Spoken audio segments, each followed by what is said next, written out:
Hai teman-teman semua, kali ini kami dari kelompok 4 yang meranggotakan Dwi Utami Cahyati, Christine Lestari Sinaga, Junita Cantika Manulang, dan saya sendiri Martin Yosef Silaban akan membawakan materi yaitu tentang leasing.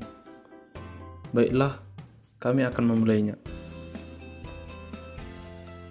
Yang pertama, kita akan membahas tentang pengertian leasing.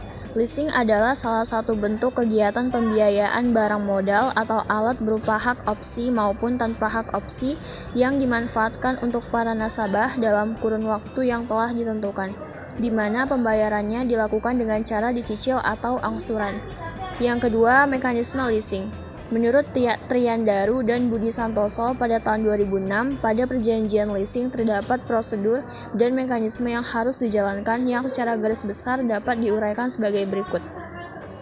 Yang pertama, lessee menghubungi pemasok untuk pemilihan dan penentuan jenis barang, spesifikasi, harga, jangka waktu penagihan, dan jaminan purna jual atas barang yang akan disewakan.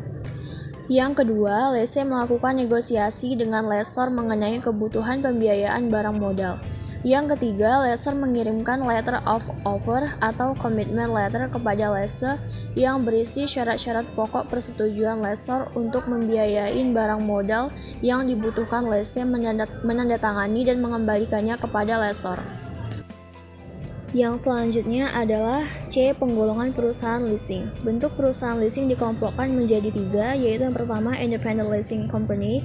Perusahaan leasing jenis ini mewakili sebagian besar dari industri leasing, di mana perusahaan ini berdiri sendiri atau independen dari pemasok yang mungkin dapat memenuhi kebutuhan barang modal nasabahnya atau lessee. Yang kedua, Captive Lessor, sering juga disebut two-party lessor yang melibatkan dua pihak, yaitu A. Pihak pertama terdiri atas perusahaan induk dan anak perusahaan leasing atau subsidiary. B. Pihak kedua lessee atau pemakai barang.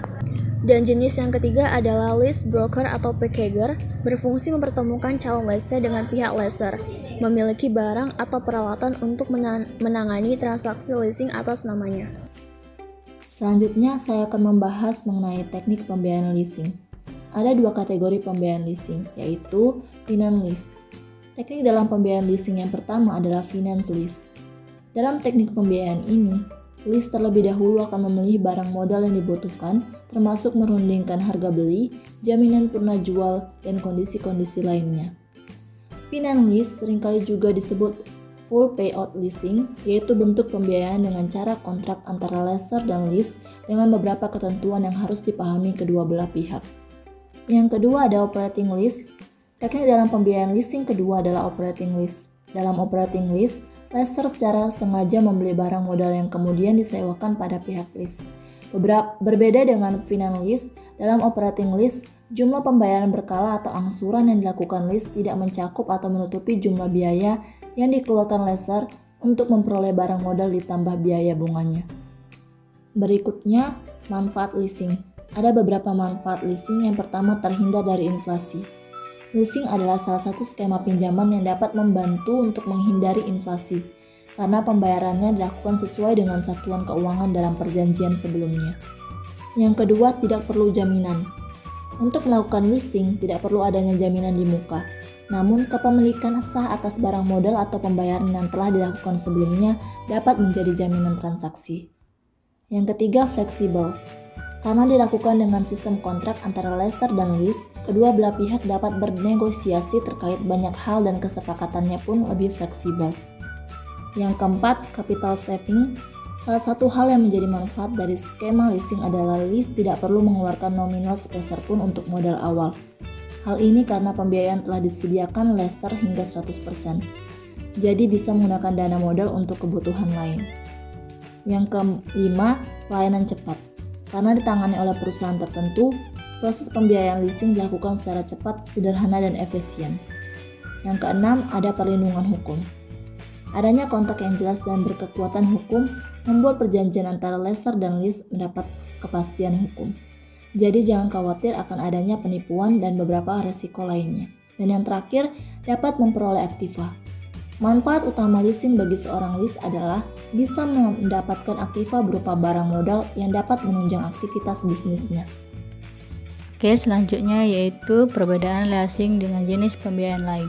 Tentunya leasing dengan jenis lembaga pembiayaan lainnya memiliki perbedaan diantaranya: 1. Leasing bertujuan menyediakan barang modal, sedangkan lembaga pembiayaan lain bertujuan menyediakan dana.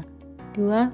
Pada leasing, lessor sebagai pemilik fasilitas atau barang modal, sedangkan pada lembaga pembiayaan lebih fokus kepada uang sehingga kreditur bukan pemilik dari barang yang didanai. 3. Risiko pada leasing berupa financial risk dan physical risk atau barang modal, sedangkan risiko pada lembaga pembiayaan lain adalah berupa financial risk saja. Kesimpulannya yaitu leasing adalah salah satu bentuk kegiatan pembiayaan barang modal atau alat berupa hak opsi maupun tanpa hak opsi yang dimanfaatkan untuk para nasabah dalam kurun waktu yang telah ditentukan, di mana pembayarannya dilakukan dengan cara dicicil atau angsuran. Independent leasing company adalah perusahaan yang mewakili sebagian besar dari industri leasing, di mana perusahaan ini berdiri sendiri atau independen dari pemasok yang mungkin dapat memenuhi kebutuhan barang modal nasabah. Dalam teknik finance leasing, terlebih dahulu aku membeli barang modal yang dibutuhkan, termasuk merendahkan harga beli, jaminan pernah jual, dan kondisi-kondisi lainnya. Perusahaan leasing adalah pihak yang melakukan pembiayaan barang modal dan memperoleh keuntungan dari pembiayaan itu. Leasing bertujuan menyediakan barang modal, sedangkan lembaga pembiayaan lain bertujuan menyediakan dana.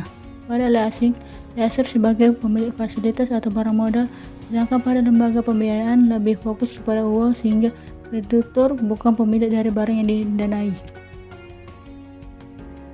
Demikian materi yang dapat kelompok 4 sampaikan pada kali ini. Jika ada kekurangan atau kesalahan, kami mohon dimaafkan.